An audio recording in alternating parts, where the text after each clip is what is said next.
do you really know about genital herpes? Do you understand what causes herpes, how to treat it, and how to avoid it? Here to answer those questions and more is gynecologist Dr. Jennifer Wu. Thank you so much for being with us. What is genital herpes? Genital herpes is caused by herpes simplex virus, and patients that have genital herpes will often have outbreaks with blisters that then break open that become tender ulcers. Some patients may have herpes but not have these outbreaks. How widespread is herpes in America? I hear the statistics are startling. Well, about 1 in 5 women and 1 in 6 men are infected with herpes simplex. And getting worse? No, actually getting better. So who's most commonly affected? Young reproductive age men and women, actually more women than men, because there's an ease of transmission from male to female. And can you be a carrier and not know it? People have been infected and not had the outbreaks and unknowingly transmitted to a partner. Can genital herpes ever be cured? It isn't curable with the medicines that we have today, but we do have medication to shorten outbreaks and help to lessen the severity of symptoms. And so it's reoccurring? It can be. It can be. Some patients may never have an outbreak their entire life, even though they've been infected. Some patients may have 1 outbreak, and unfortunately some patients may have several outbreaks. And so how do you treat it? So for an first outbreak, patients will usually go to the doctor and we'll give them oral medication and sometimes some topical creams to help ease the pain of the symptoms and to help shorten the duration of symptoms.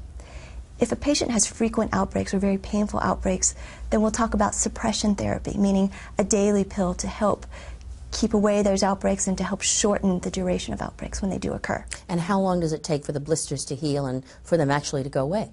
It can take as long as 2 weeks before they completely heal and go away. During that time, patients should avoid sexual contact. How is genital herpes transmitted? It's usually by skin-to-skin contact, usually during sexual intercourse. We do know that 1/3 of genital herpes is actually caused by herpes simplex type 1, which is the type that's associated with cold sores or fever blisters.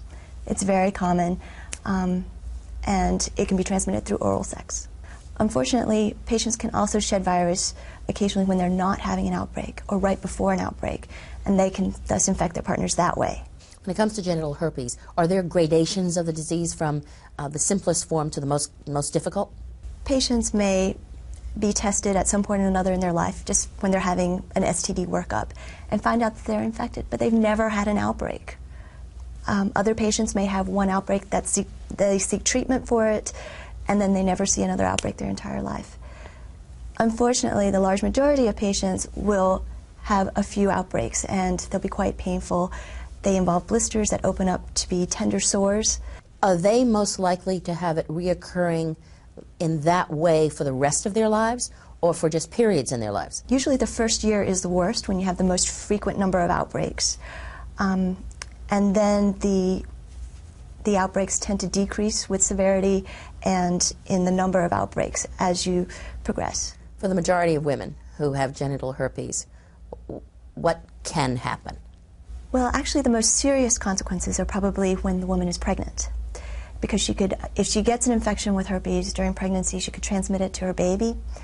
Usually when women have an outbreak in the genital region during labor, we advise them to have a C-section because that'll be safer and help to decrease transmission to the infant. And the infant, if it's born and has genital herpes, what would the impact be on that infant? It can be very serious. They can get a meningitis, they can get a really serious infection from it. Dr. Wu, thank you so much for being with us.